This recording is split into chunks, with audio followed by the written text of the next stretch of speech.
Olá, pessoal, estamos aqui no nosso décimo segundo, hein, Letícia? Episódio do nosso podcast Paisagismo Muito Além do Jardim, com Guilherme Takeda e Letícia Santana. Pois, Takeda, é bem assim, né? Quando a gente vai se divertindo, passa rápido, né? Passaram voando esses 12 episódios, pessoal. Obrigada pela audiência de vocês. Nos sigam aqui no YouTube, assinem o canal, compartilhem o vídeo se o conteúdo tá legal para vocês.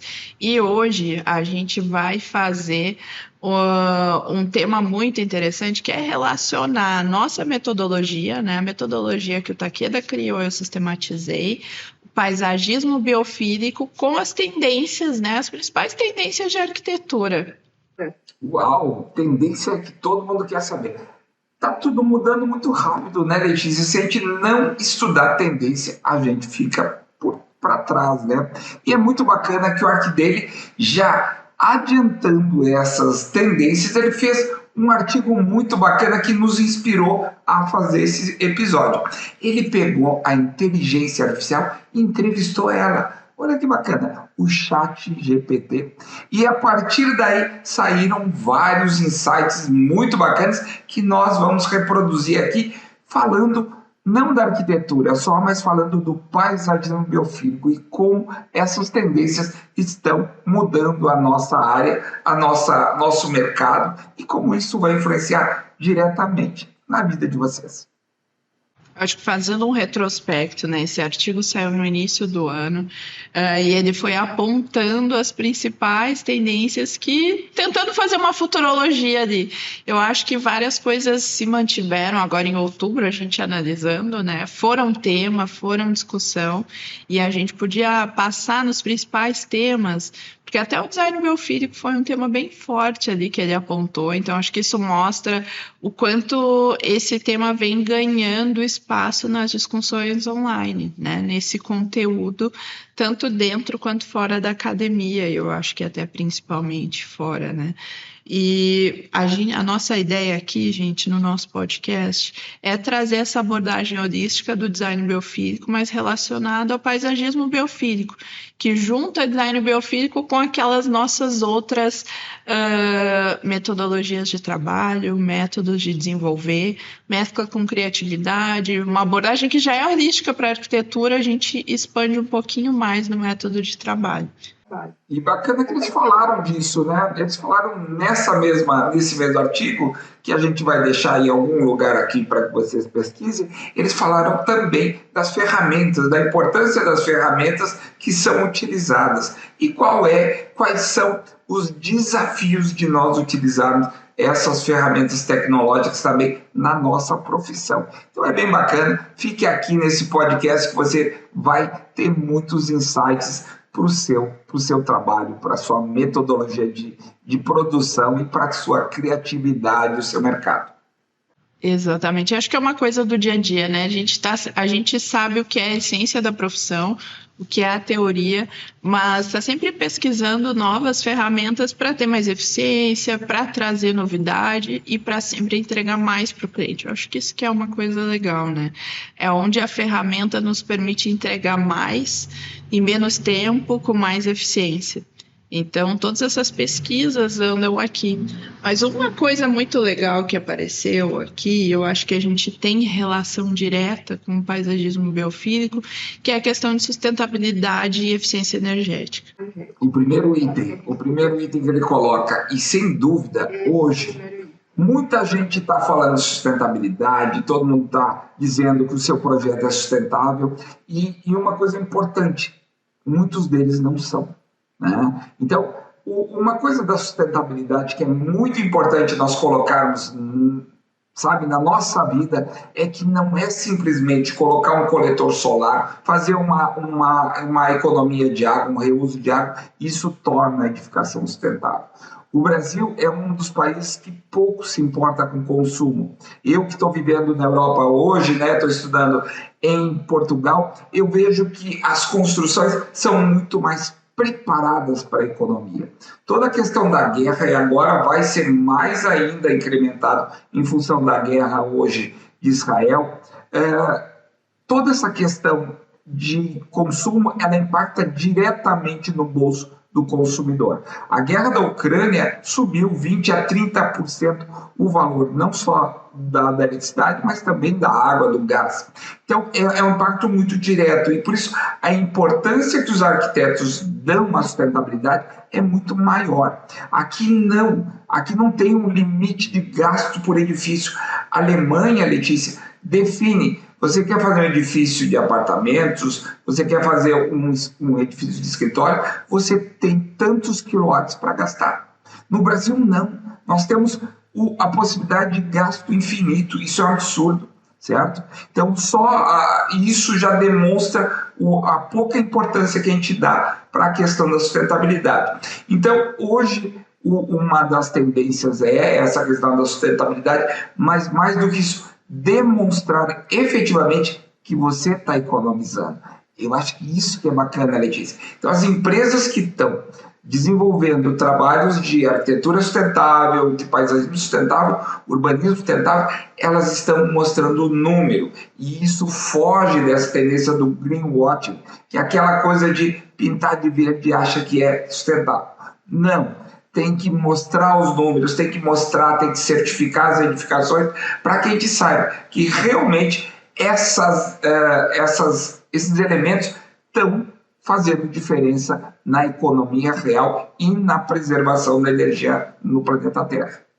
Sabe que, Takeda, quando ano retrasado, se não me engano, que o Querer ganhou o Pritzker, para mim tiveram vários projetos assim que parece uma bufetada na cara de muito arquiteto, porque sustentabilidade não é a parede verde ali com irrigação em cada um das fileirinhas de plantinha, não é a iluminação natural com um vidro que vai gerar um gasto absurdo de ar-condicionado, é você usar materiais locais, né? Você entender a cadeia produtiva, construir com o que você tem no local, não gerar tanto transporte. Eu acho que isso se assemelha ao que a gente sempre tenta fazer no paisagismo biofílico, e que é entender o que tem no local, né? Seja tanto de vegetação, que é com o método da vegetação descomplicada, que é você nunca dar ênfase para uma espécie em si, não se apaixonar por aquela espécie e projetar em volta dela.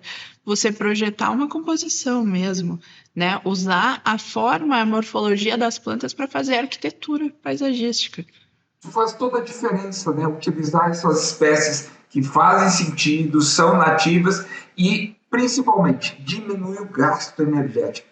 Então, o paisagismo biofílico traz diretamente uma influência na sustentabilidade na hora da utilização, por exemplo, de telhados verdes. O telhado verde diminui aquela bolha de calor, aquela ilha de calor que os telhados, as coberturas, né, todas essas áreas que refletem, que emanam energia, calor para o meio ambiente, elas passam a não emanar e começam também pela evapotranspiração das folhas, ela começa a criar mais umidade e baixar a temperatura.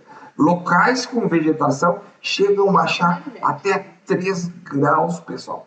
3 graus centígrados. E se a gente usa outras técnicas de design biofílico, como água em movimento, nós aumentamos ainda mais esse conforto térmico. Então, diminui a utilização de ar-condicionado, diminui o calor externo para o urbano, diminui a emissão de poeira. Então, todos esses elementos são fundamentais para que a gente possa fazer um trabalho de sustentabilidade efetiva, diferente do greenwashing que está se fazendo por aí. E tem como fazer parede verde sustentável, tá, gente? A gente ensina, e tem empresas que já fazem a irrigação com uma fileira única, gotejamento. Então, existem maneiras e maneiras de você fazer essas iniciativas que podem ser muito mais sustentáveis. Um outro item que eu acho que é bem importante a gente atacar também na relação do paisagismo biofílico com a sustentabilidade e essa eficiência é a questão dos materiais, porque a gente vê cada vez mais uma tendência de materiais sustentáveis de alto desempenho. A pesquisa está muito desenvolvida também nos biomateriais. E sabe que eu tenho até uma vivência para compartilhar, Takeda. No meu tempo de faculdade, a gente fazia análise energética dos nossos projetos com o Ecotect, da Autodesk, que eu acho que nem existe mais. Mas o material que melhor performava nas paredes era terra. E é um material que você vê assim, ó, numa crescente, né, a terra compactada sendo usada para a parede, esse retorno às origens, aos tempos antigos, principalmente casas de altíssimo padrão no deserto americano, eles estão usando terra. Então, usar materiais naturais, essa evolução da pesquisa dos materiais para sustentabilidade e eficiência energética tem tudo a ver com paisagismo biofílico, é você integrar materiais naturais na arquitetura e anda de mãos dadas, né, com essa abordagem holística. A gente tem que olhar a nossa arquitetura vernacular, entender como os antigos conseguiam esse conforto ambiental, conseguiam não utilizar energia, não utilizavam ar-condicionado, mas tinha uma qualidade tremenda na arquitetura. A gente vê pelas edificações antigas, né, com o pé direito mais alto, longe do chão, e faziam todos eles com tijolos de barro ou, né, usando terra mesmo. Hoje tem sistemas que estão sendo desenvolvidos, até vou fazer aqui uma propaganda para o Ecotelhado, já está desenvolvendo casas com paredes de terra mesmo, e essa terra sendo utilizada para plantar as paredes verdes, tanto internamente como externamente. Então, é uma parede viva, que não é uma terra socada, uma terra, né, que foi feita um tijolo, não, é terra de verdade, que está sendo irrigada e está servindo para quê? Para refrigerar mais ainda a sua casa ou criar uma barreira de resfriamento na sua casa, porque ela está sendo trabalhada como uma parede verde também. Então, esse protótipo já está na fábrica deles e eu vi, realmente é fantástico. Só uma questão de desenvolver ela. No exterior já existem casas feitas com terra natural mesmo, com plantas saindo, né, na sua lateral. Então, é fantástico. Tudo aquilo que ainda o paisagismo biofílico tem para ser desenvolvido juntos com os fornecedores. Uma dúvida que a gente teve, sempre teve, né, Letícia, é quem que sai primeiro, o ovo ou a galinha, certo? Quem é que vai? A gente utiliza, daí o fabricante faz, ou a gente faz, aí o fabricante constrói. Então é muito importante que a gente discuta, a gente crie essa necessidade.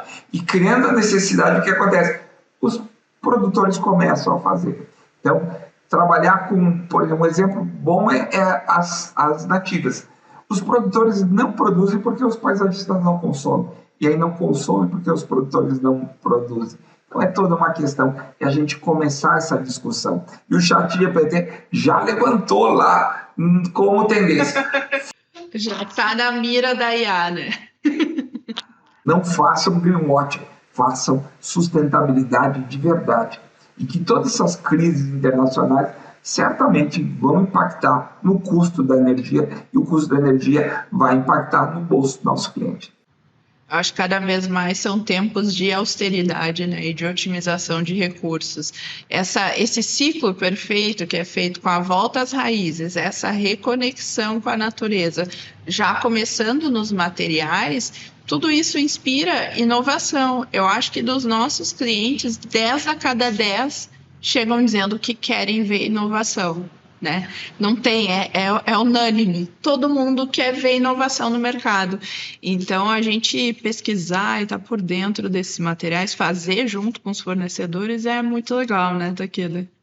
Bacana. E quem trabalha com casa pode fazer essa experiência muito mais do que empresas privadas. As empresas já querem materiais já reconhecidos, certificados, mas as residências, tem muita gente que quer inovação, quer estar junto com criando essas novas tecnologias e até contando uma história diferente. A gente sabe, sempre a gente fala, você quer ter uma diferença no mercado, conte uma história. Então, conte uma história para o seu cliente, criando, né, uma história de como os antigos faziam as casas e como você vai utilizar essas tecnologias para criar um bem-estar dentro da sua residência através da sustentabilidade. Muito bom. Eu lembro que no tempo da faculdade a gente já aprendia sustentabilidade, todo mundo está trazendo como um carimbo novo, mas Vitruvius já dizia, não necessariamente nessa ordem, é utilitas, firmitas e venustas, né? Já tinha todos os princípios ali, né? A utilidade, a solidez e a beleza. Então, a arquitetura tem que contemplar esses itens. Eu acho que a gente tem vários causos, né, Takeda? Principalmente, eu estava lembrando aqui do Parque Vila Figueira, que é um projeto que a gente tinha o partido de trazer materiais mais naturais. Até a portaria foi feita com o pé direito menor do empreendimento, para trazer para a escala humana mesmo, né? E a gente fez um primeiro lançamento pensando, nossa, a gente vai ter paredes sólidas de pedra, o nosso contraste vai ser esse, pedra, vegetação, água para esse acesso, a gente trouxe madeira, ascortem, uma coisa bem, aquele rústico sofisticado, né? E eu lembro que para chegar na pedra que a gente ia utilizar, que ia estar em várias edificações do empreendimento, a gente foi ligando de fornecedor em fornecedor para ver qual era a pedra local que a gente conseguia, porque imagina o ônus que é transportar a pedra para mais ou menos umas 5 edificações, só isso. Então, é uma questão até, sustentabilidade é uma questão de lógica também, né? Eu acho é aquela coisa de posicionamento, né? Isso tem que estar enraizado, né? Eu não quero trazer a pedra lá do Nordeste ou do Sul, eu quero realmente fazer com os materiais da região. Isso faz todo sentido. E o paisagismo biofílico, ele é fantástico, porque ele, além de certificar que a utilização de elementos naturais mexe com o bem-estar da gente, a questão da vegetação ajuda em muito do conforto ambiental e pode ajudar todas as edificações, urbanismos, bairros, né, em trazer esse bem-estar. Show! Vamos para o próximo tópico. Eu acho que esse próximo tópico é muito legal também. A gente vê acontecendo e já participou de alguns projetos nesse sentido. Vamos lá ver o que o chat GPT falou de tendências. Qual é o segundo item? Reuso adaptativo e reaproveitamento de edificações. De certa forma, bom e velho retrofit, né? Eu acho que em vez de você simplesmente demolir uma edificação, você adaptar ela para o uso atual. A gente tem até projetos de clientes que fizeram isso com edificações residenciais que estavam construídas, né? Acho que a Amora do B é um cliente muito querido, que a gente teve um caso parecido, o projeto já foi lançado e foi um aproveitamento, né? Foi um reuso adaptativo, se adaptou o prédio para o cenário atual.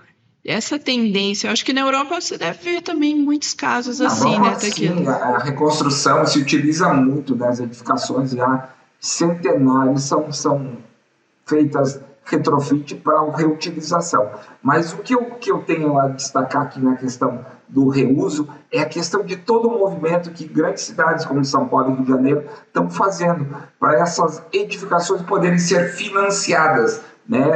Os órgãos de financiamento não aceitavam o retrofit como elemento, mas que hoje está sendo já incentivado. Então, as prefeituras estão fazendo, a Prefeitura do Rio de Janeiro está fazendo um trabalho muito importante nesse sentido. Eu tive há um mês atrás no Rio de Janeiro e fiquei muito triste com a situação do centro do Rio totalmente abandonado, edificações invadidas, né, muitos prédios abandonados.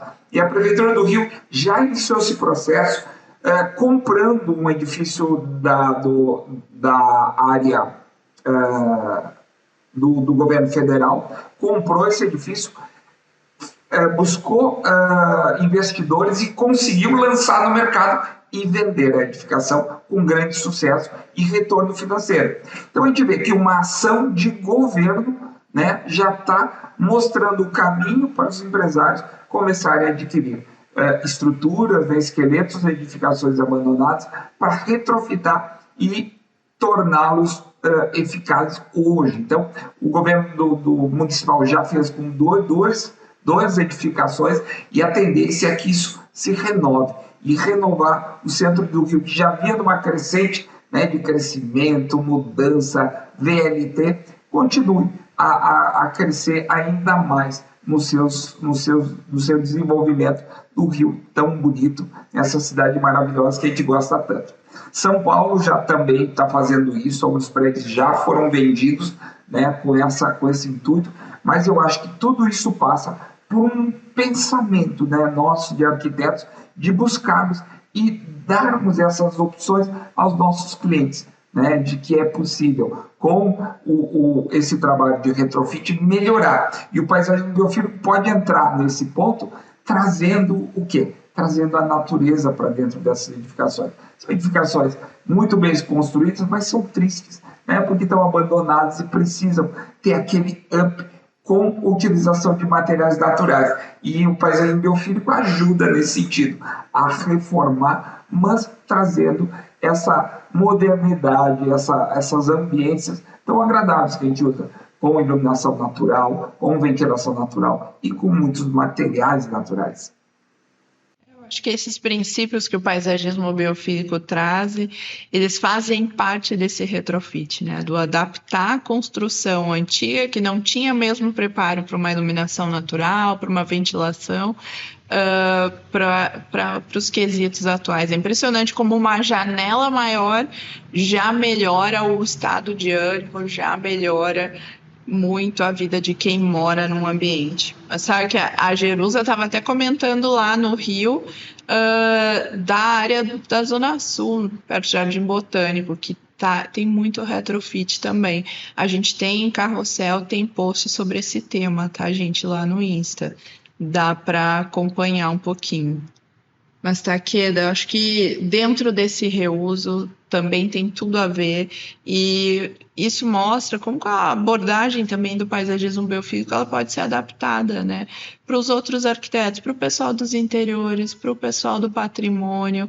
Dá para pegar esses princípios e beber da fonte e as disciplinas se integrarem. Acho que isso é um bom fechamento do tópico, né?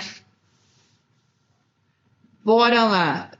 Um dos tópicos também que apareceu na nossa inspiração é o projeto centrado na comunidade. E eu acho que nesse projeto centrado na comunidade, além da gente abordar a questão da experiência do usuário, vale a gente comentar também os projetos para criar comunidades resilientes, que são duas coisas diferentes. Eu acho que a gente podia abordar esses tópicos, porque isso vem tendo como uma crescente, né? Esses dias eu vi em um outro podcast também, uma pessoa mencionando que é fato, assim, que daqui a 2, 3 anos a gente já vai ter refugiados climáticos no mundo. Então, como pensar o paisagismo biofílico para ajudar na questão urbana, resolver esses problemas. Mas primeiro a gente pode falar da experiência do usuário, que eu acho que a menina dos olhos é uma coisa que a gente aborda muito bem nesse tema, né? Fazendo o projeto voltado para o usuário através de pesquisa. Fala um pouquinho mais, Takeda, do processo, assim, de entender cultura, entender comportamento para projetar. Jornada do cliente, experiência do usuário, né? Isso é um tópico que foi batido muito no mestrado que eu estou fazendo agora, na Universidade de Lisboa, que é dentro do design de interação, que é exatamente a interação do homem com os objetos, interação do homem com a máquina. Então, todo esse processo tem que passar por uma checagem de experiência, de jornada de utilização. E isso aí na indústria é tão fácil, é tão desenvolvida, e na arquitetura a gente não faz, pessoal. Então, na arquitetura está muito atrasado na utilização de ferramentas simples, muito simples. São entrevistas que a gente faz com o cliente, mostrando, né, qual é a jornada nesse ambiente, qual é a jornada na cidade, qual é a jornada na sala, no interiores. E mostrando algumas imagens, é possível ver o contentamento ou não o cliente, se está funcionando ou não essa usabilidade. Então, a experiência e a jornada do cliente é uma das ferramentas que eu acho que mais transformou, né, o design no mundo e que vai transformar, sem dúvida, na arquitetura e no urbanismo também. Porque a gente tem como, de uma forma muito econômica, fazer mudança nos nossos projetos, perguntando para as pessoas mais importantes do nosso ecossistema, que são os nossos clientes. O Roberto Chinachique, meu grande mestre, ele sempre fala: pergunte para os gênios do marketing. E quem são os gênios do marketing? Os nossos clientes. Pergunte para eles, o usuário, se aquilo faz sentido. Já na neuroarquitetura, nós temos a questão da empatia, né? Aquele quadro de empatia que a gente faz. É muito importante a gente sempre pensar todos os usuários que vão trabalhar, vão interagir nos ambientes, para que a gente possa ter certeza que a jornada dele vai ser interessante. Muita gente faz jardins e esquece onde colocar a máquina de cortar grama, onde colocar as pazinhas, o adubo, certo? Não pensa no jardineiro, pensam simplesmente no jardim. Então a gente sempre tem que pensar em todo o ecossistema. Quem limpa, quem faz a manutenção, quem utiliza, quem vai lá para a piscina, quem vai fazer festa nesse local, se os ambientes forem objetivamente desenhados para todas as necessidades. E aí tem a questão da colaboração, que é um dos itens dentro do Paisagismo Biofílico que a gente bate muito, né? Há 10 anos, Letícia, eu fui fazer o curso, já faz 10 anos, curso de Charrette, né? De design colaborativo acelerado na Charrette Institute, National Institute, que cria, né, as pessoas que fazem facilitação de workshops de criatividade. E lá eu aprendi exatamente isso. Como fazer as pessoas colaborarem nos projetos, tanto de áreas públicas, áreas privadas, empreendimentos. E o mais interessante disso é fazer com que o arquiteto aprenda a ouvir os clientes, né? Nós, arquitetos, temos muita essa coisa de impor a nossa arquitetura aos clientes. E, ao contrário, a gente deve escutá-los muito para propor algo que eles querem. E esse, eu acho que é a grande mensagem que esse artigo do Arquidele coloca, né? E com o ChatGPT falando que sem essa colaboração a gente não vai conseguir fazer projetos que atinjam o coração, mentes e almas desses nossos clientes. Eu acho que o segredo do sucesso do projeto bem-sucedido não é só uma imposição estética, não é só a criação de um objeto, né? É principalmente a adaptação daqueles que vão usar. E esse método de Charrette de trazer o usuário para projetar é uma das coisas mais interessantes assim que eu já vi. Essa questão de você não tentar estar ali só emplacando uma ideia, mas sim atendendo a uma demanda, atendendo a uma necessidade. E aí que reside a criatividade de verdade, né? É na restrição. Quando você tem uma restrição criativa, geralmente as ideias florescem muito mais. Mas falando também, Takeda, do urbanismo biofílico, como é que a gente pode usar, né, o paisagismo biofílico a serviço do urbanismo para a gente ter cidades, comunidades mais resilientes? Eu acho que fora os cenários já criados pelo homem, né, de guerra, mas também vários desastres naturais, situações tipo que pareciam tão distantes, mas situação que aconteceu até aqui no sul, né, a cidade de Mussum, com as chuvas, eu acho que deslizamentos em Petrópolis, coisas que vêm ocorrendo ao longo dos anos, né, e que impactam bastante. Como que com a vegetação, com o uso do bom paisagismo, a gente pode ajudar a prevenir esses cenários ou amenizar, né? As mudanças climáticas estão vindo muito em função do desmatamento, né? Da retirada da vegetação, da impermeabilização das nossas cidades, das pavimentações, e isso faz com que certamente a cidade se torne muito alvo desses desastres naturais, né? A água corre com mais velocidade, a gente tem impermeabilização do solo, cria enchentes, toda essa questão. As margens dos rios estão se assoreando, né, assoreando. Então, a questão de plantio de vegetação é uma necessidade muito premente nas cidades. E as cidades expulsaram. Quem mora em São Paulo sabe que as pessoas sempre veem a árvore como algo que suja. É impressionante como a cidade de São Paulo, ela evita, os moradores evitam árvores, né? Tem uma ojeriza à árvore, que é exatamente o contrário da biofilia, né? É a biofobia, né? Inclusive a biofobia é muito interessante de estudar ela, porque ela que é a razão da criação da biofilia. Através do estudo da biofobia é que os cientistas começaram a ver como a gente tira esse estigma da biofobia. E isso tem que ser feito, que é a questão de nós fazermos ações e termos o compromisso de assumirmos as áreas públicas também. O que acontece é que as áreas públicas, sempre para o brasileiro, a área pública é do governo. A área pública é da prefeitura, não é um compromisso pessoal dos moradores. Isso é um grande problema. O que nós temos que mudar é mudar essa visão de que as áreas públicas são, sim, da população e ela tem que tomar ação.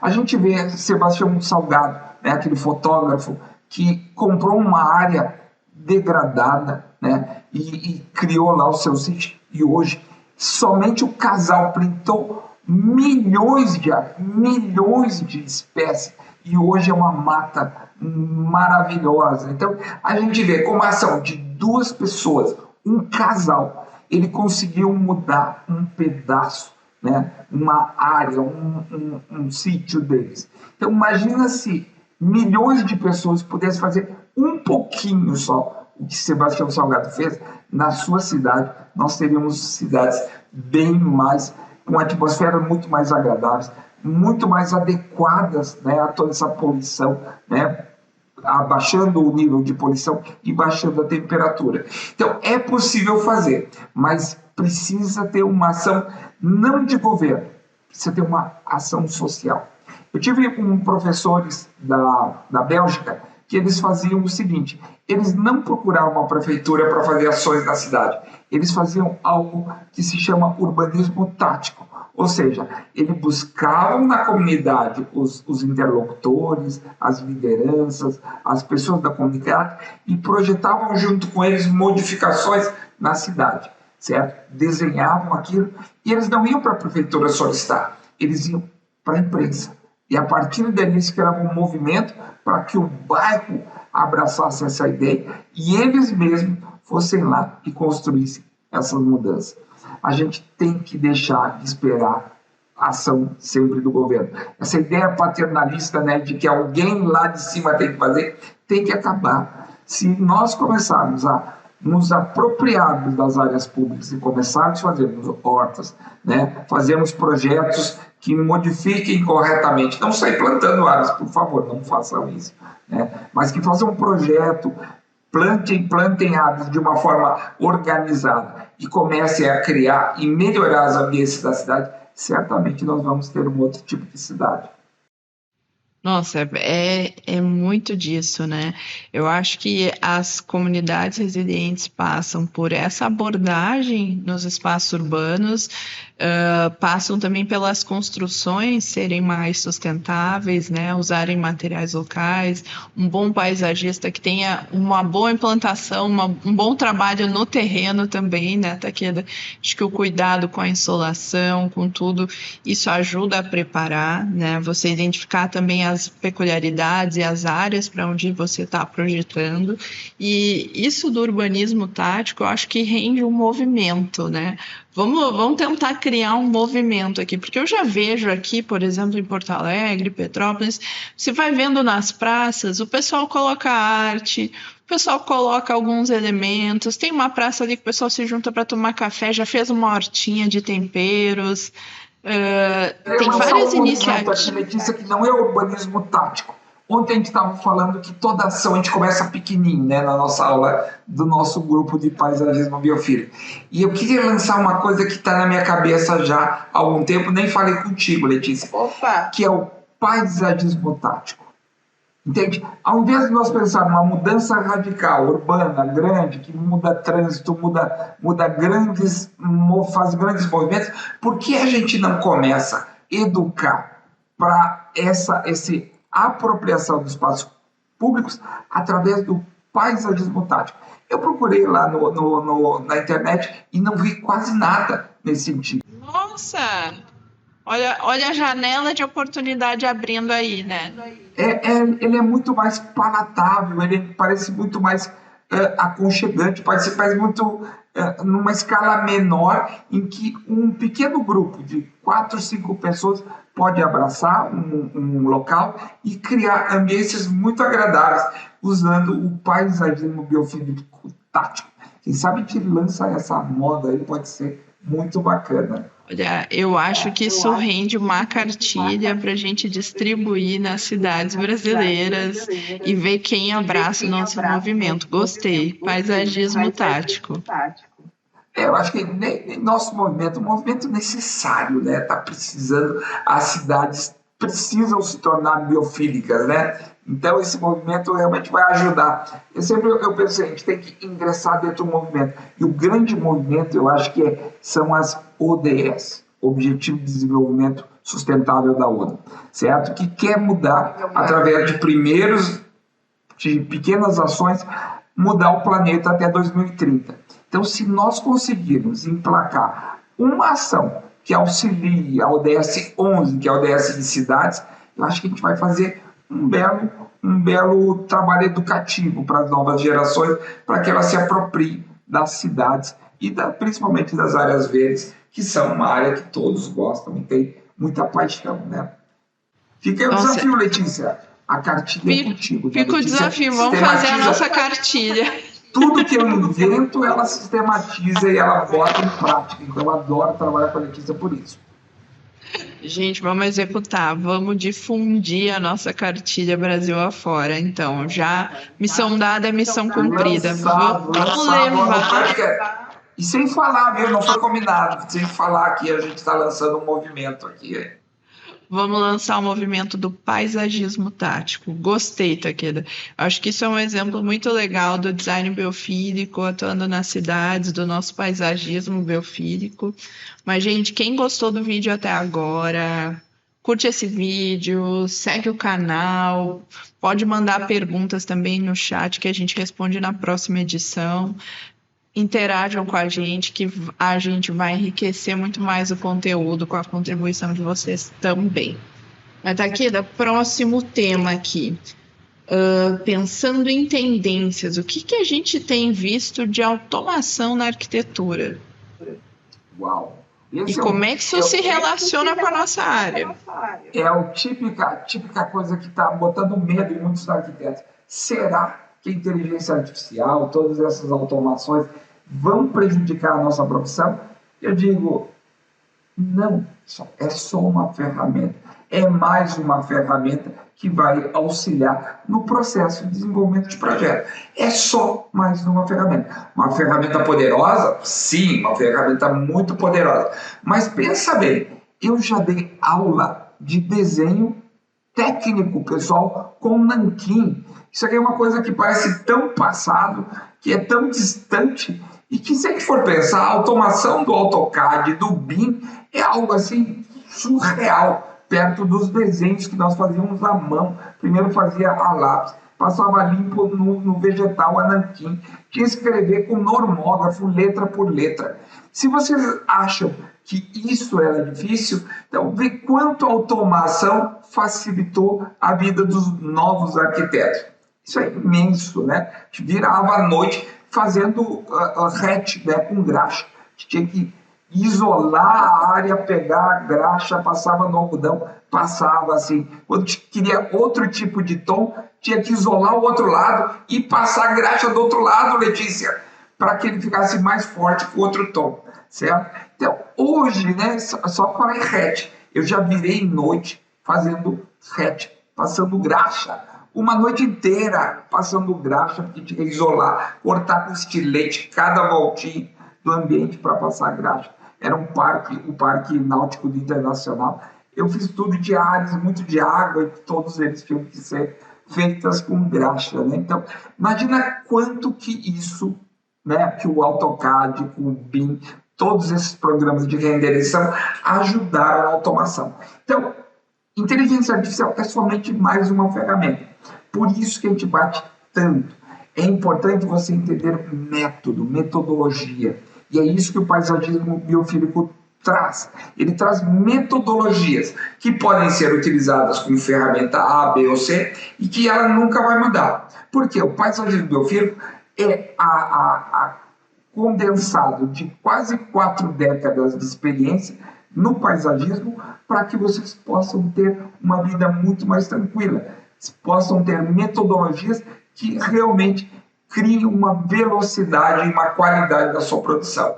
Na aula de ontem, quando nós falamos de criatividade, foi impressionante como os alunos se impressionaram com técnicas de desbloqueio de criatividade, de como o cérebro funciona.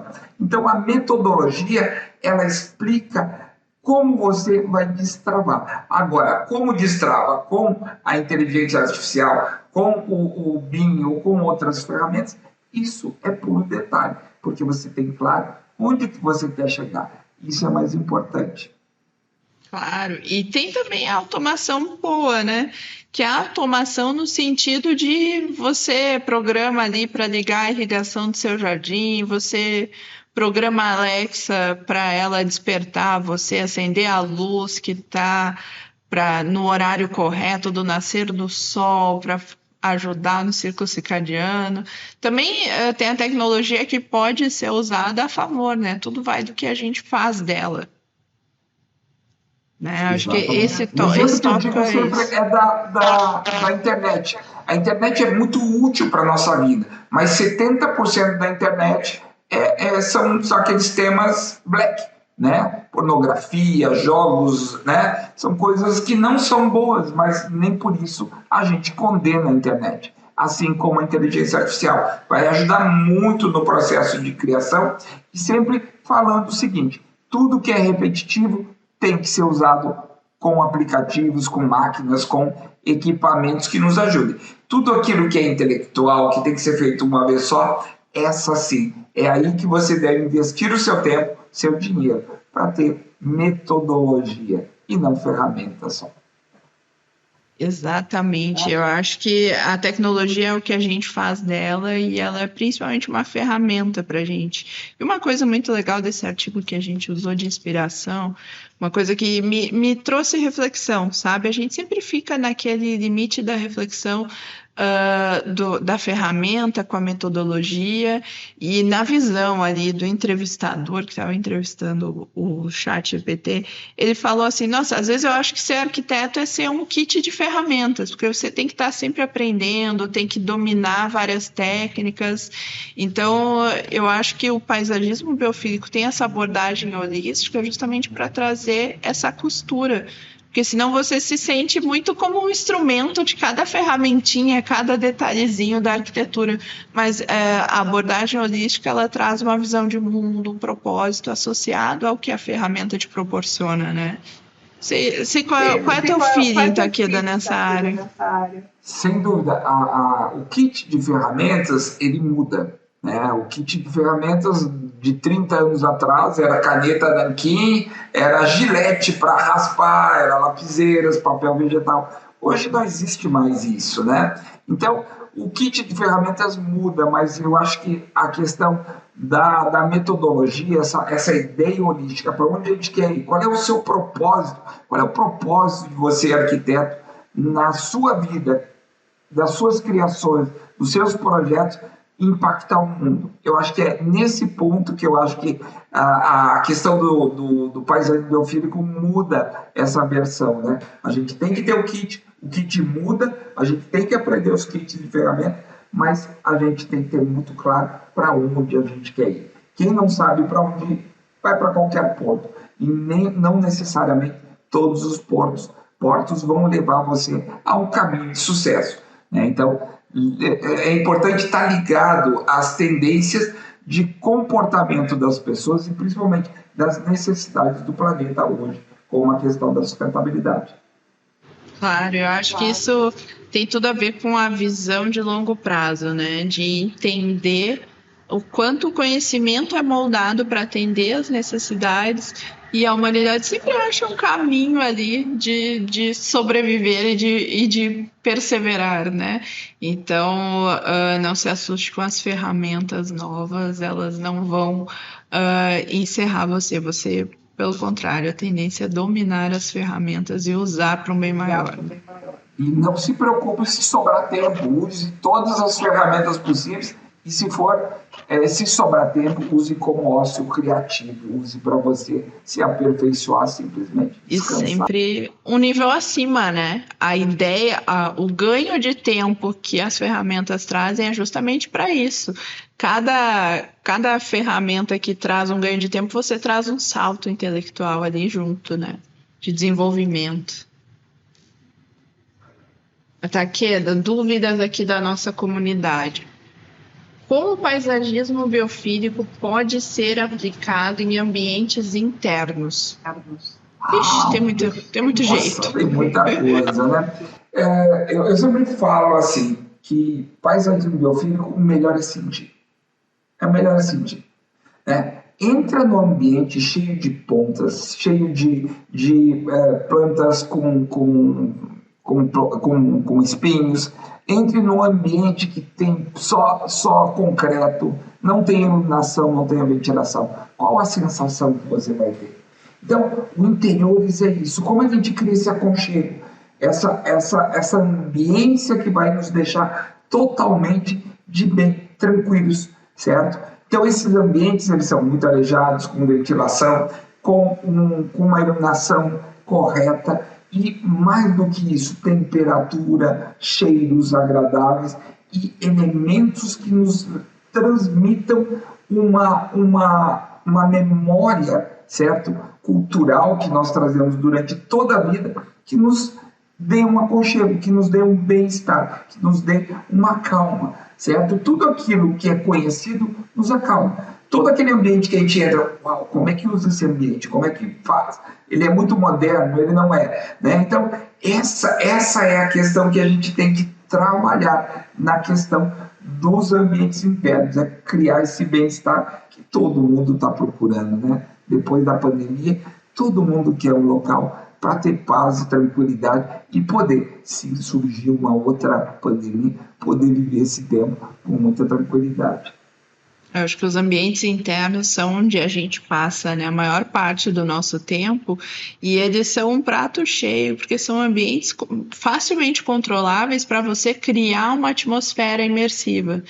Então, na área externa a gente tem sim como trabalhar a atmosfera, mas no ambiente interno ela pode ser muito potencializada. Então, para quem trabalha com interiores, o paisagismo biofílico pode ser uma oportunidade de potencializar essa atmosfera de bem-estar, né? Você trabalhar todos esses elementos que eu... E esse é o nosso propósito, né? O propósito de trazer a natureza para a arquitetura de interiores e urbanismo, é exatamente essa, é criar o bem-estar através dessa técnica, né? Se a gente tem esse propósito, certamente o seu cliente vai sentir que você é uma pessoa especial, é uma pessoa que está querendo transformar o mundo, quer transformar a vida dos seus clientes, quer transformar a sua cidade. Eu acho que trabalhar em cima de um propósito traz muito mais prazer na nossa atividade. Eu acho que o paisagismo biofílico tem esse predicado, traz um propósito lindo, que é trazer vida para a arquitetura. Com certeza, né? Ele está alinhado com essa expectativa e na área interna você realmente muda a vida da pessoa diretamente, né? Onde passa a maior parte do tempo. Então, tem oportunidade, né? Mas bora lá, Taqueda, mais uma pergunta aqui da nossa comunidade. Qual o potencial do paisagismo biofílico para revitalizar áreas urbanas em declínio? Uau, Total, né? Já adiantou aqui. É o paisagismo tático, né? Eu, nessa experiência de 10 anos trabalhando com chalets, né, e fazendo revitalizações de cidades, de bairros planejados e edificações, eu notei que o poder popular né? Quando ele se apropria do espaço, começa a discutir e começa a ver que ele tem o poder de transformar, isso é uma lição fantástica para as novas gerações. E a gente vê criança participando, vê adultos, idosos, e vê que quando ele consegue participar de uma cocriação de um espaço público, ele investe, ele realmente se engaja na transformação da sua cidade.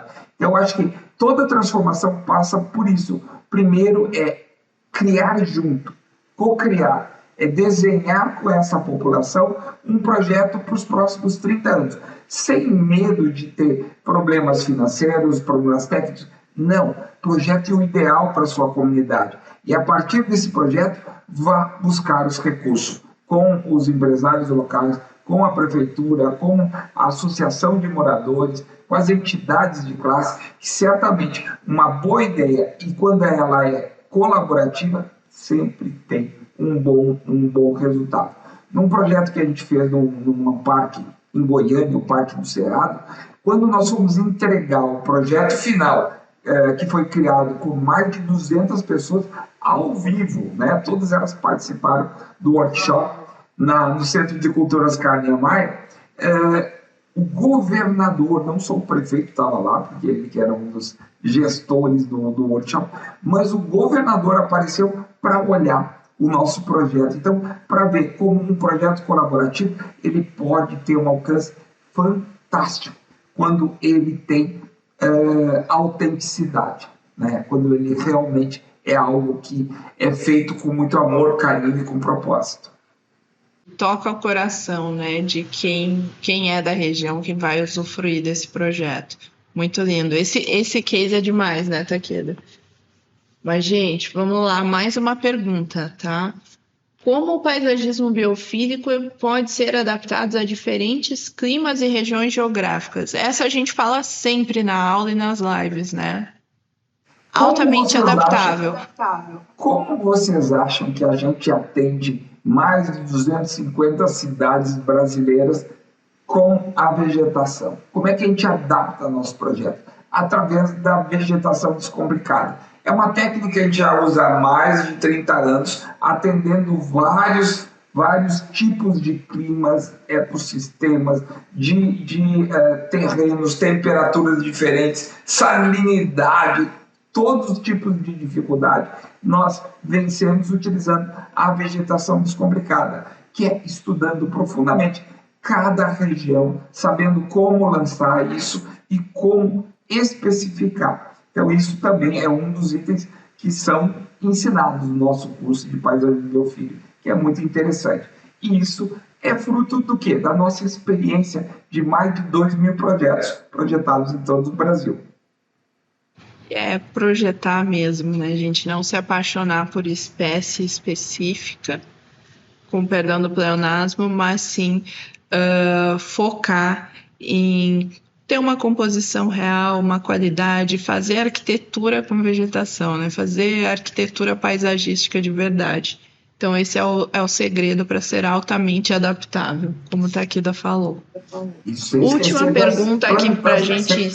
Sem esquecer das plantas nativas, né? Sempre respeitando esse princípio que o Burle Marx tanto nos ensinou, que é buscar na região as plantas nativas, aquelas que se adaptam. Tem uma frase que ele diz, Letícia, que é muito bacana: não existe planta feia, existe planta mal adaptada ao clima. Então aprenda a adaptar as plantas ao clima e você vai ter sempre um paisagismo lindo.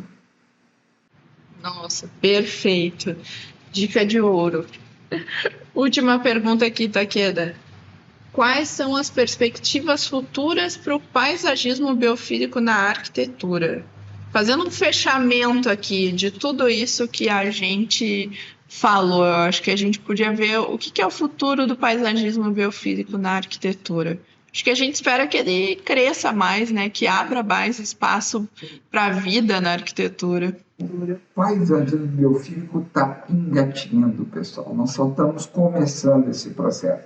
Se a gente olhar na nossa volta, quanto da nossa arquitetura é biofílica? Quanto das nossas cidades são biofílicas? Quanto dos ambientes são biofílicos? Quase nada. entende? Quem está na vanguarda desse processo são as empresas que têm mais tecnologias, como a Google, a Amazon, os hospitais estão investindo profundamente nisso. Todos aqueles que sabem que o paisagismo biofílico ele tem vantagens reais, não só vantagens emocionais, mas vantagens econômicas, que todos os empresários fazem contas. Tem vantagens econômicas, a gente vê que essas empresas estão investindo nisso. Quando a gente olha para a nossa cidade, tão pobre em natureza, nossa arquitetura tão pobre em vida, a gente vê que o paisagismo biofílico só está engatinhando, pessoal. Nós temos muita coisa que fazer. E com o lançamento desse propósito, de nós lançarmos o paisagismo biofílico estratégico, aí, né, a gente realmente pode fazer uma mudança. Tático, né? Esse é o movimento, gente. Paisagismo tático. Fazer um paisagismo tático, como existe o movimento do urbanismo tático, que é pequenas ações rápidas em que um pequeno grupo faz uma ação em um determinado ponto da cidade. O arquiteto Jaime Lerner, ele falava muito da questão da acupuntura urbana, que é exatamente quando a gente faz uma ação pontual em um local da cidade e ela tem uma repercussão social, ela tende a fazer uma melhoria contínua de todo o restante. Então, o paisagismo tático pode sim ser uma alternativa para que a gente possa ter um desenvolvimento cada vez mais rápido desse movimento do paisagismo biofílico. Fica aí a dica, então, para que todo mundo possa já começar a trabalhar na sua cidade. Não espere o prefeito, não espere as lideranças, não espere os empresários. Faça você mesmo, que eu acho que isso é fazer a cidade. Isso é ter apropriado da cidade. Vamos para esse movimento, gente. Não saiam plantando árvore, pelo amor de Deus. A gente vai fazer uma cartilha, vai distribuir com as ações, com as dicas para a gente embarcar nesse movimento todo mundo junto e difundir Brasil afora. Mas, Takeda, eu acho que trazendo esse propósito que se traduz no movimento, que a gente está tentando passar o máximo de conhecimento possível, né? Essa missão de trazer vida para a arquitetura. Esse é o futuro, essa é a perspectiva que a gente espera para o paisagismo biofílico, que ele cresça realmente como tendência, tanto que design biofílico já é um tema muito recorrente, já é um tema que está aparecendo. Então, a gente queria reforçar que a gente deu o nosso toque, né? Takeda deu seu toque muito peculiar para essa metodologia, bebendo da fonte, mas trazendo inovações e coisas próprias. E a ideia é que ela cresça cada vez mais, que as arquiteturas tenham mais vida, que essa abordagem holística dos profissionais de arquitetura seja difundida, né? Trazer os materiais, pensar na iluminação, na ventilação. Então, esse é o nosso propósito, é mudar a vida das pessoas, mudar o nosso pedacinho do mundo aqui, né? Viver, fazer com que esse propósito viva nos corações que ele tocar. Então, acho que a gente pode encerrar o episódio de hoje por aqui. Takeda, mais alguma coisa contribuir? Depois eu tenho um aviso para o pessoal. Só falar que quem encontrou esse artigo foi a Jerusa. A Jerusa trouxe, eu achei interessantíssimo. Parabéns, Jerusa, obrigado aí pela dica de trazer esse artigo para a gente reproduzir aqui com o paisagismo biofílico. E fica aí, então, o aviso. Qual que é, Letícia? O aviso é nada mais, nada menos que o The Arc Stage. A gente vai ser presencial agora, num lugar lindo, biofílico. Vem com a gente, vamos se conhecer ali, né? Eu acho que o propósito é viabilizado através, né, a parte business também. Eu acho que é um diferencial esse empreendedorismo do The Arcs, que não é feito exatamente por alguém que só trabalha com isso. Então, tem alma aí, tem anos de experiência, tem a visão do arquiteto, a visão do paisagista, não é só uma questão pura e simplesmente negócios, né? O The Arcs é exatamente isso. O The Artist Day é exatamente isso, Letícia, que você está falando. É ensinar empreendedorismo com alma. Empreendedorismo que você faça com propósito, faça com gosto.